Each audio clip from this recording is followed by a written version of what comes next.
இன்றைக்கு நம்முடைய வாழ்க்கை, நம்முடைய குடும்பம், நம்முடைய நன்மைகள் சிறைப்பிடிக்கப்பட்டுருச்சு.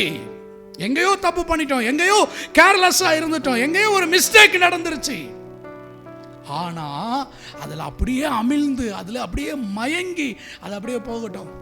சிலர்லாம் பாருங்களேன், தலைவலி இருக்கும், ரொம்ப நாளாக தலைவலி இருக்கும். கேட்டால் என்ன தெரியுமா சொல்லுவாங்க?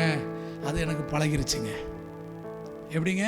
டோலாவை போடு, க்ரோசின் போடு, அது போட்டால் சரியாயிடும். சிலருக்கு பிரச்சனை பழகிருச்சு, அதுலேயே அப்படியே வாழ்ந்துடலாம், அதிலே வாழ்ந்துடலாம். சில ஆள்னா பேயோடைய வாழ்கிறாங்க, சில ஆள்னா மாம்ச சுபாவத்திலே வாழ்கிறாங்க. அதுலேருந்து விடுதலைக்கான ஒரு வழியை அவங்க தேடலை, விடுதலைக்கான காரியத்தில் முயற்சி எடுக்கலை. சிலருடைய வாழ்க்கையில சாப கட்டு, அதுலேயே அப்படியே அது பழகிருச்சு. கர்த்தருக்கு ஸ்தோத்திரம்.